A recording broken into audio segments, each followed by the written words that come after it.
নমস্কার বন্ধুরা, সুমনা রান্নাঘর অ্যান্ড বাঙালি লাইফস্টাইলে আপনাদের স্বাগত জানাই। আজকের রেসিপি হলো মটন কষা, সানডে স্পেশাল। তো এর জন্য আমাদের মটন ম্যারিনেট করতে হবে।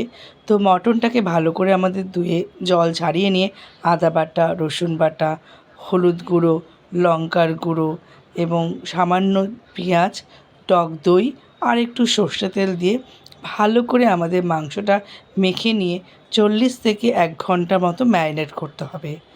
এবং অন্যদিকে যেহেতু মটনে আমরা বাঙালি আলু ছাড়া পছন্দই করি না, তাই আলুগুলোকে একটু ডুমো ডুমো মতো কেটে নিয়ে ভেজে অলরেডি আমি আগে রেখে দিয়েছি।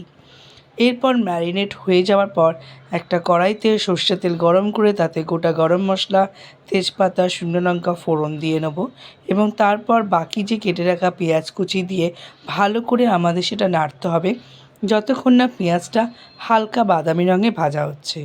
এবং হয়ে যাওয়ার পর ম্যারিনেট করা মাংসটা তার মধ্যে অ্যাড করে তেলের মধ্যে ভালো করে আমাদের কষাতে হবে এবং কষানোর সময় কিন্তু খেয়াল রাখতে হবে যাতে গ্যাসের ফ্লেমটা কিন্তু কমানো থাকে। তাই কষানোর সময় আমরা একটু সামান্য চিনিও অ্যাড করেছি স্বাদের জন্য এবং আমরা কাশ্মীরি লঙ্কাটাও দিয়েছি রঙটা যাতে ভালো আসে।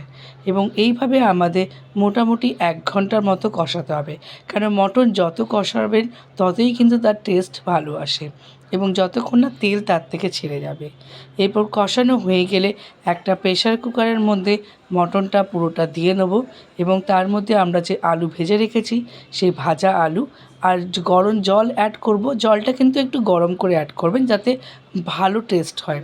এবং তারপর আমরা যে পরিমাণ মতো নুন দেবো সেই নুনটা তার মধ্যে দিয়ে প্রেশারে 3 থেকে 4টে সিটি দিলেই রেডি হয়ে যাবে আমাদের মটন কষা। আজকের ভিডিওটা এখানে শেষ করলাম। ধন্যবাদ।